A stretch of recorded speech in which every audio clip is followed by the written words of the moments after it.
100 वर्ष की खूबसूरत रानी, रहस्यमयी रानी। कभी कभी कुछ बातें इंसान की समझ से बहुत दूर होती हैं। ऐसी ही बिल्कुल समझ से बाहर थी रानी चित्रा। रानी चित्रा किसी चमत्कार से कम नहीं थी। कारण था रानी की सुंदरता। कहते थे रानी ने उम्र को बंदी बना लिया है। रानी 100 वर्ष की हो गई थी, लेकिन अभी भी 25 वर्ष की भांति जवान और खूबसूरत थी। विश्वास के परे था, इसलिए तो लोग चमत्कार कहते थे। रानी एक विशाल साम्राज्य की रानी थी। कहना था कि उसे अमरता का वरदान है। समय समय पर कई तरह के कायस रानी के लिए लगाए जाते थे। मानना था कि रानी के पास ऐसी कोई शक्ति है जिससे वो अभी तक युवा अवस्था में ही है। रहस्यमयी होने के कारण रानी का सम्मान और उससे डरना स्वाभाविक था। रानी की आभा देखते ही बनती थी। भरी सभा में जब वो आती थी तब उसकी सुंदरता को देख लोग आश्चर्य से भर जाते थे। एक विशाल सिंहासन पर वो बैठती थी और स्वर्ण जड़ित वस्त्र रानी के जोड़े में विशेष गुलाब होते थे। लोगों का मानना था कि वो गुलाब भी नहीं मुरझाते हैं। रानी सुंदर थी और ऊपर से हमेशा जवान रहने वाली रानी कौन नहीं चाहेगा।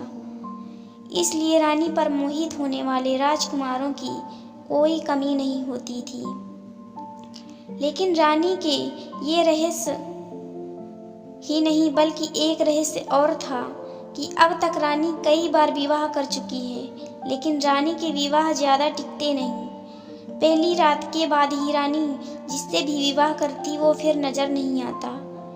एक रहस्य से भरी रानी, और रानी की इतनी रहस्यमयी बातें पता होने के बाद भी रानी के ऊपर मिटने वालों की कमी नहीं थी।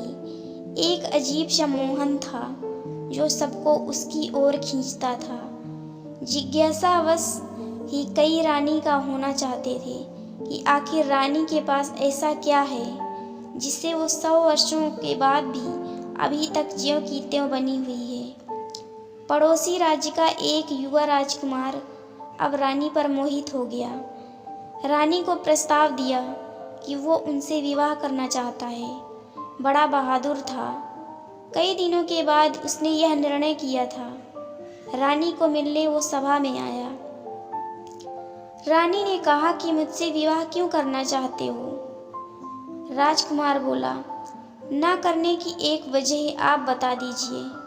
हमेशा युवा और इतना रहस्य, इसे मैं अपनाना चाहता हूँ। रानी ने कहा, क्या तुम्हें पता है बड़ी बड़ी बातें करने वाले मर्द पहली रात ही राजमहल छोड़कर भाग जाते हैं। राजकुमार बोला कि वो भागने वालों में से नहीं है। रानी बोली, हमने ये दावे पहले भी सुने हैं, लेकिन जिस आश्चर्य को देखने वो आते हैं उसे देखने के बाद किसी को दिखाई नहीं देते। कई दिनों तक रानी ने उसे समझाने की कोशिश की, लेकिन राजकुमार अडिग रहा। रानी ने कहा कि हमने तुम्हें बहुत समझा दिया। अब तुम्हारे साथ जो भी होगा उसके लिए तुम स्वयं जिम्मेदार होगे। रानी का विवाह एक बार फिर होना तय हुआ। राज्य में फिर से चर्चा का विषय बन गया। सभी लोगों का मानना था कि पिछलों की तरह ये राजकुमार भी एक रात के बाद अदृश्य हो जाएगा। रानी के चेहरे पर एक अभिमान वाली मुस्कान थी। सारे राज्य को सजाया गया और रानी का विवाह उस राजकुमार के साथ संपन्न हुआ। बस अब था उस रात का समय, जिस रात में कई रहस्य हैं, जिस रात के बाद रानी के कोई राजकुमार फिर दिखाई नहीं देता था। रानी और राजकुमार की सुहाग रात के लिए रानी का कक्ष विशेष रूप से सजाया गया। राजकुमार रानी के कक्ष में आया। उसे कुछ अजीब चीजें नजर आईं। उसे कक्ष के भीतर एक पिंजरा दिखाई दिया जिसका दरवाजा खुला था। रानी बिस्तर पर बैठी थी। राजकुमार पहले से ही सतर्क था। उसे पता था कि रानी के कक्ष में कुछ भी हो सकता है, इसलिए उसे जागे रहना है। रानी ने कहा, क्यों इतने भयभीत हो? आज हमारी सुहाग रात है। रानी खड़ी होकर राजकुमार के पास आ गई।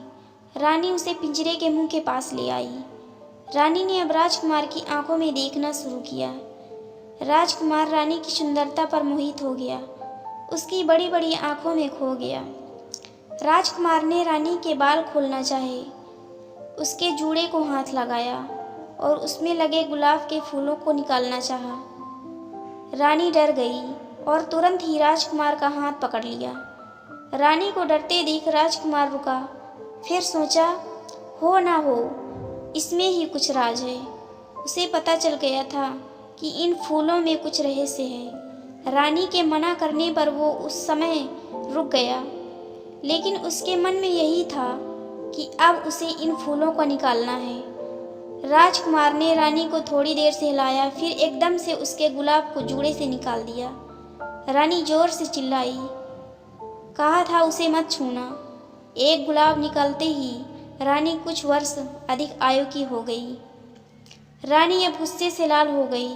राजकुमार बोला, अच्छा, तो ये है तुम्हारी आयु का रहस्य। अभी एक गुलाब निकला है, अगर पूरे गुलाब को निकाल दिया जाए तो तुम पूरी वृद्ध हो जाओगी।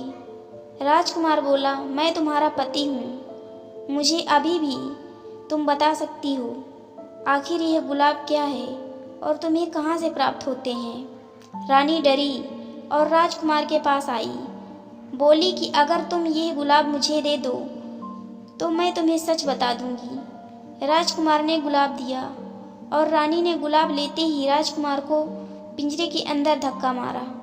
पिंजरे में भीतर जाते ही राजकुमार एक गुलाब का फूल बन गया और रानी फिर जोर से हंसते हुए बोली, ले देख ले, तेरे जैसे कितने मैंने गुलाब बनाकर अपने जूड़े में लगा लिए और उनकी आयु भी मुझे मिलने से मैं अभी तक जवान हूँ।